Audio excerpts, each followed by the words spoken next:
Okay,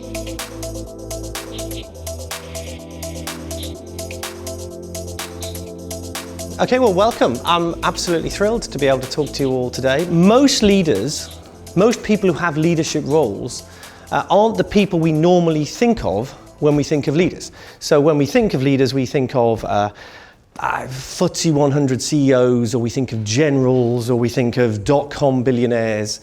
And with apologies to the politicians in the room, maybe we used to think of politicians, but in the UK at the moment, you tend not to think of politicians when you think of leadership. But in reality, most people in leadership positions aren't those people.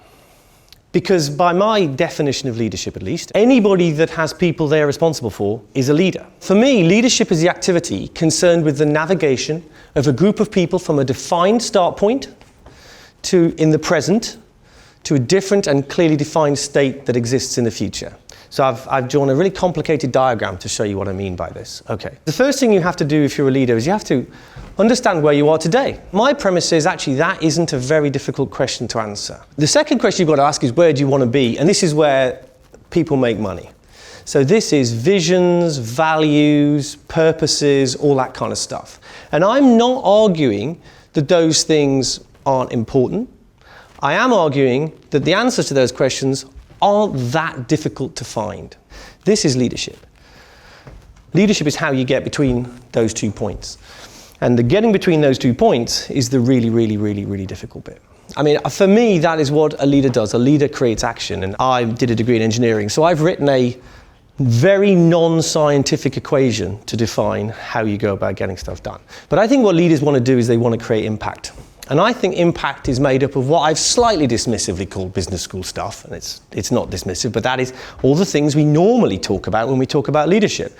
That is our purpose, our direction, our objectives, our strategies, all the things that are good and important things, we have to do them. That's that.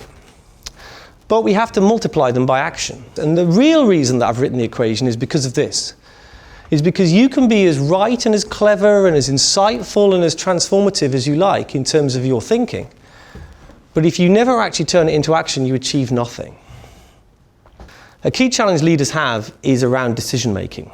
There's a great quote here, so this isn't my quote, this is Colin Powell. And he says, don't take action if you have only enough information to give you a less than 40% chance of being right.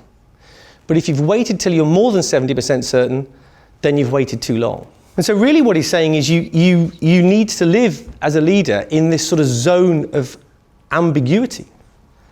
So that takes me to a broader point about culture. And this is my definition of what that is. Culture is the environment the leader creates to enable their teams to outperform.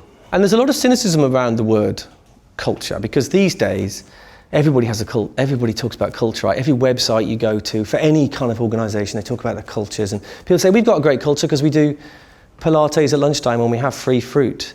And that isn't anything at all really to do with culture in my mind.